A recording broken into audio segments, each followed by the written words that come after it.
bringing news that matters to you. You're watching the Bahamas Tonight Northern Edition.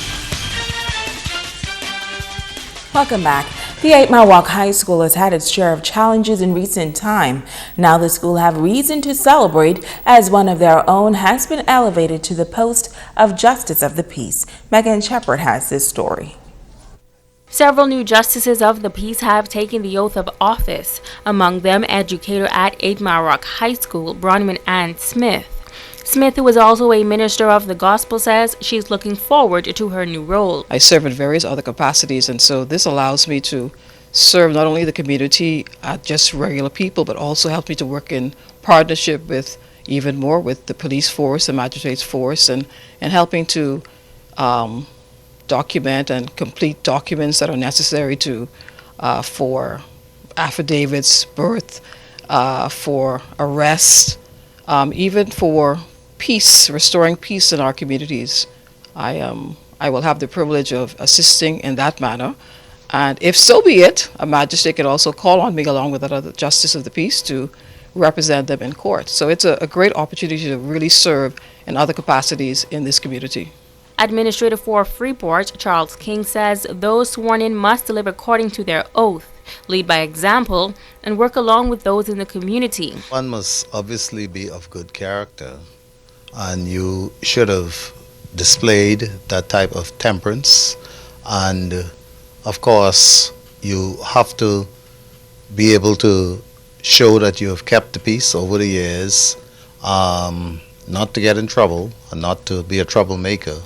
And then of course there is the necessary application that must be done, as you were told.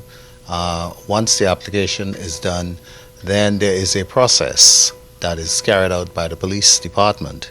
King adds that there has been a decline in the number of persons seeking to become justices of the peace.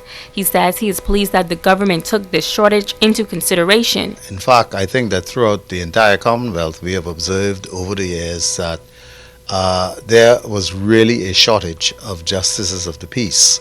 And I am so pleased that the government looked at it and that they determined that there was a need for us to be able to increase the number of justices. Megan Shepard, ZNS Network News. Well, the October 12th holiday is approaching, and again this year, the McLeanstown settlement will be the center of attraction at the annual conch cracking contest. Elaine Smith of the Ministry of Tourism says the 43rd annual conch cracking festival will be a perfect outing for the National Heroes Day holiday. The event will also serve up a variety of exciting competitions and lots of traditional games, including conch fritter spoon race, conch eating contest, sack and needle and thread race.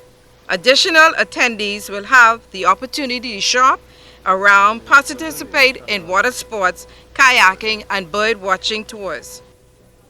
Well, the main event will be the conch cracking competition, and that's open to all ages, as well as a cultural showcase from the island's best lineup of entertainment. Taking to the main stage will be the traditional rake and scrape with George Marshall and the Islanders, Wilfred Solomon and the Magnetics, and the Grand Bahama District Royal Bahama Police Pop Band. The East End experience has remained a significant selling point for Grand Bahama and the Ministry of Tourism. We expect to have an exciting showdown for all the participators of the conch cracking. Whoever interested in cracking conch, you can come on down to McLeanstown. That's the place where you need to be. And whoever think that they are the best conch cracker in the Bahamas, come show your talent down there at McLeanstown. And now it is time to ask the doctor. Welcome, I'm Dr. Monique Pratt. Today I will discuss a few more important points on iron deficiency anemia. It is diagnosed by having routine blood work and your hemoglobin and iron levels are low. Some people may not have any symptoms at all, while others may experience extreme fatigue, shortness of breath, pale skin or lips, dizziness or lightheadedness, chest pain, palpitations, cold hands and feet, restless leg syndrome, or strange cravings for things such as ice and dirt. Risk factors for anemia include blood loss, for example, in women with heavy menstrual periods, or from the gastrointestinal tract, which may require you to have a colonoscopy, Inability to absorb iron in your diet, for example from intestinal problems such as celiac disease, or if part of your intestines have been removed from surgery, eating a vegetarian diet, or a diet that lacks or is low in iron, and pregnancy. To treat iron deficiency anemia, your doctor may recommend that you take daily iron supplements. If you or someone you know have experienced any of the symptoms I mentioned, please see a doctor at any of our community clinics for diagnosis and treatment. I'm Dr. Monique Pratt, and this has been Ask the Doctor.